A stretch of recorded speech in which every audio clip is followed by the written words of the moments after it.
Personal story segment tonight, always not getting much attention this year. Ralph Nader is again running for president and has been closely watching the McCain-Obama race, including the debate last night. Mr. Nader joins us now from Connecticut. Okay, I mean, you've heard the program. You know how I feel about this economic chaos, and you saw the candidates last night. What say you? Well, I didn't hear the phrase jail time, not bail time for these Wall Street crooks who have swindled trillions of dollars and have jumped into a golden lifeboat while they tanked their own companies, unemployed workers, and loaded up on innocent taxpayers and put it to the pensioners. You know, don't these guys believe law and order, crime in the streets? You know, a $700 billion blank check bailout without any power given to the shareholders, without re-regulating these crooks so they can't do it again. This is serious stuff, Bill. In all of American history, I've never seen anything like this. I've never seen more cowardly members of Congress. I've never seen such a toady in the White House. You know, 230 years ago, we were 13 colonies under King George III. We're now 50 colonies under King George IV. All right, time for taxpayer rebellion. Bush is certainly culpable on this, but we've got to look forward. And you've got two guys who both say they're change agents. You got McCain, who has been noted as a tough, feisty guy. I think he's a no-spin guy. You got Obama, who's very smart and has seen poverty because he worked in poverty in Chicago.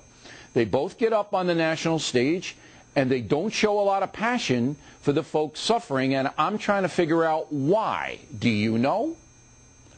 One, they're dialing for the same corporate dollars for their campaign.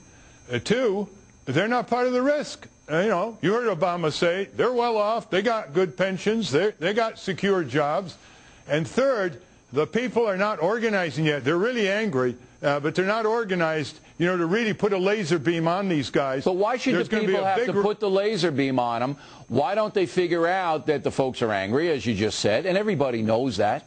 Why don't they figure out, look, I want to get on the side of the folks. I'm not buying a corporate money because Obama raises his money through Internet. He's got more money than he can spend. And McCain, you know, he's jacked up, too, with a lot of money. They don't need any more money.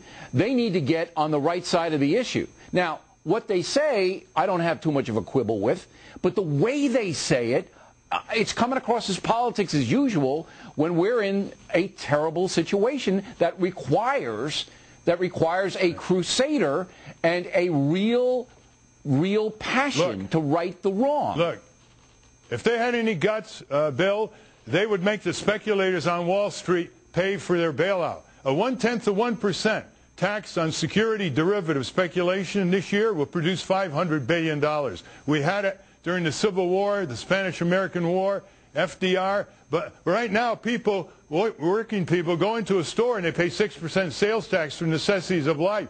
$100 million buy on a derivative of Exxon tomorrow, they don't pay a cent sales tax.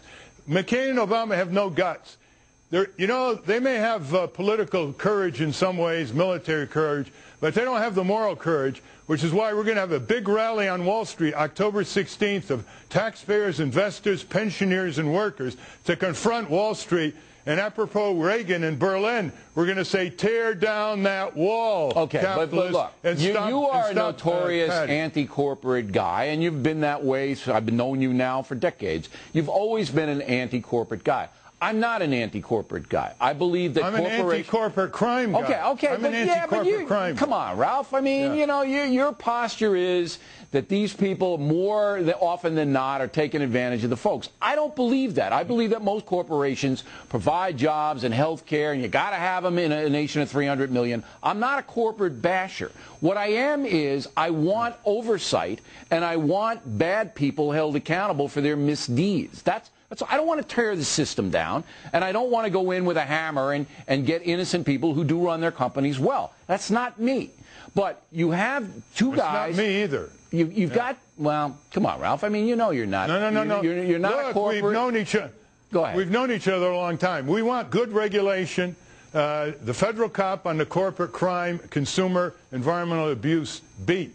And that's why we want people to log in at events. See, if I were president, you know what I'd do? I'd make you in charge of the SEC. You would be the guy. See, you'd be such a pain in the butt to them that they wouldn't do anything. That's where I'd have you. All right. Let me ask you, Bill. Would you speak at Wall Street at our rally? No. Events I don't get involved with any political stuff. I am a watchdog. This isn't political. I'm a watchdog, Ralph. That's what I am. But I appreciate the invitation. You're a watchdog. All right. You're a watchdog. Let me ask you, what's your favorite cat? My favorite cat? My favorite what? A little humor. Put those guys in jail. Oh, what's my favorite cat? Hey, Ralph, yeah. You go to happy hour before you came on this program or what? Ralph Nader, everybody in Connecticut. When we come right